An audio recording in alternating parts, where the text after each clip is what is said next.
প্রচুর social work করেন। এবছর আন্তর্জাতিক ভাষা সাহিত্য পরিষদ থেকে সেরা বাঙালি পুরস্কারে সম্মানিত হয়েছেন তিনি ডক্টর চন্দ্রচূড় গোস্বামী। তাকে আমরা অন্তরের শ্রদ্ধার সঙ্গে মঞ্চে আমন্ত্রণ জানাবো। কোন এক মানুষটিকে আমরা একটু বরণ করে নেব।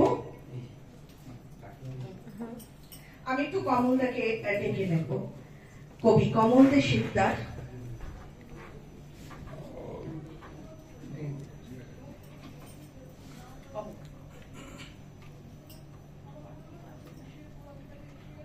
উত্তরীয় উত্তাপে তাকে জড়িয়ে নিচ্ছেন শিল্পী মনের পক্ষ থেকে কবি কমল দে শিকদার।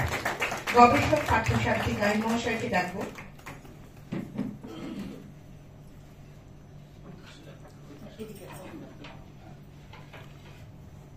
শিল্পী মনের পক্ষ থেকে স্মারক উপহার তার হাতে তুলে দেওয়া হচ্ছে এবং ৮০ দশকের সেরা তীরন্দাজ শ্রীমতী রুমা রায়কে ডাকবো।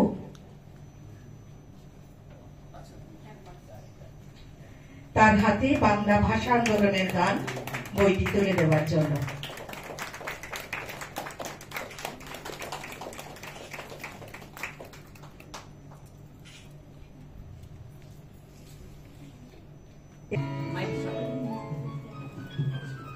এখানে এত বড় বড় জ্ঞানীগুণী ব্যক্তিত্ব রয়েছেন। আমি বিজ্ঞান নিয়ে গবেষণা করি, তো একটা সময়ের পর মনে হয় যে হয়তো সত্যি যখন শুনলাম যে একজন ৮৭ বছর বয়সের চিরতরুণ একজন নারী বা একজন তরুণী বা একজন দেবীকে দেখে কবিতা লিখতে পারছেন এবং কবিতা লিখছেন সেই সময় যখন তিলোত্তমা দেবী খুন হয়ে যাচ্ছেন, তো তখন মনে হয় বহু যুগ আগে টমাস হার্ডি যে লিখেছিলেন in time of the breaking of Nations যে গোলাগুলি চলবে, রক্তপাত হবে, কিন্তু তারপরেও সেই তরুণ তরুণী হাতে হাত রেখে যখন পরস্পর গল্প করবে, এইটা বোধহয় বেঁচে থাকবে।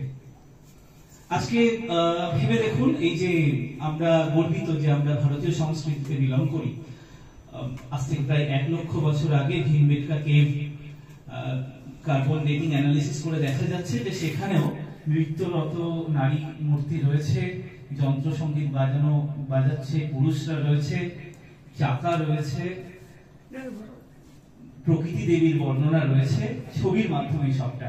ভেবে দেখুন, আজ থেকে ১ লক্ষ বছর আগে সেই আদিম যুগে যে ছেলেটি বা যে তরুণ পশু শিকার করছে অস্ত্র হাতে, সেই সময় সমাজে তার হয়তো অনেক বেশি ব্যাপ্তি, তার বাবা মা হয়তো খুব গর্বিত পেরেন্টস, কিন্তু যে ছেলেটি বা যে মেয়েটি সেই সব পারেনি, সে চুপি চুপি দেয়ালে ছবি আঁকার চেষ্টা করেছে, সেই ছবিটা কিন্তু আজকে প্রমাণ রেখে দিয়েছে যে আজ থেকে ১ লক্ষ বছর আগেও রক্তপাত হয়তো ছিল, কিন্তু সভ্যতা, সাহিত্য এবং মানুষের মনে মননে পরস্পরের প্রতি ভালোবাসার ছবি আঁকাটা সেদিন কিন্তু সেদিনও ছিল। আর শেষে একটা কথা বলবো, ভেরি রিসেন্ট আমার একটা সৌভাগ্য হয়েছিল প্রধান অতিথি হিসেবে। বিষয়টা ছিল একটু বিতর্কিত, দ্য সেক্স অফ নুডস। তো আরেকটি আলোচনা সভা এবং বিতর্ক সভা আয়োজন করছে আপনাদের আশীর্বাদে, সেখানেও আমাকে প্রধান অতিথি করা হয়েছে। কিন্তু বিষয়টা হচ্ছে যে নগ্ন নারী দেহ তা কি সৌন্দর্যের প্রতীক নাকি অশ্লীলতার দিকে আমাদেরকে এগিয়ে নিয়ে যাচ্ছে?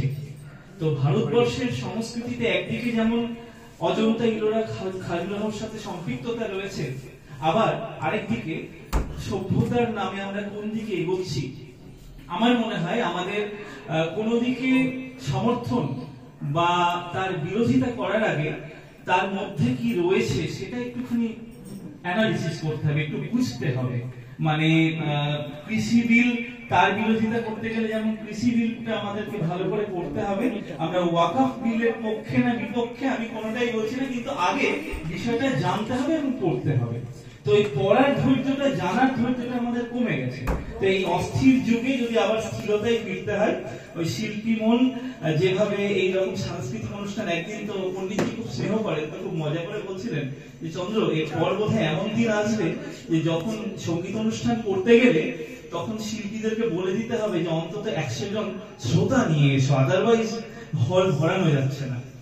তো আজকে তো দেখছি ভালো অনুষ্ঠান হলে তো অনেকেই এসছেন, তারা হয়তো পারফর্ম করবেন। আমি যতক্ষণ পারবো আমি ভালো গান শোনার চেষ্টা করব এই অস্থিরতার মধ্যেও, যাতে একটুখানি আমরা হৃদয়ে পরস্পরের প্রতি, দেখুন বিশ্বাস নিশ্চয়ই রাখতে হবে, কিন্তু বিশ্বাসের সাথে বিবেককে যুক্ত হবে, আমাদের জ্ঞানের সাথে বোধকে যুক্ত করতে পারলে তবেই চৈতন্য স্তরে উন্নীত হওয়া যাবে বলে আমার বিশ্বাস। Thank you so much.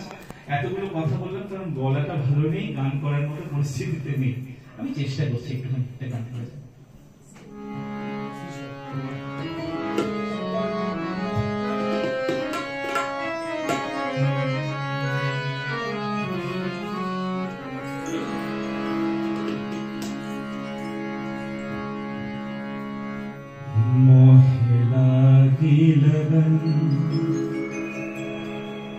मोहे लागी लगन गुरु चरणन की लागी लगन, मोहे लागी लगन गुरु चरणन की लागी लगन, मोहे लागी लगन भव सागर सब सुख गयो है, फिकर नहीं मोहे तरनन की, भव सागर सब सुख गयो है, फिकर नहीं मोहे तरनन की, फिकर नहीं मोहे तरनन की, लागी लगन गुरु चरणन की लागी लगन, मोहे लागी लगन।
প্রণাম, মার্জনা চেয়ে নিচ্ছি, গলার অবস্থা খুব খারাপ, আমি আজকাল রিস্ক নিচ্ছি না।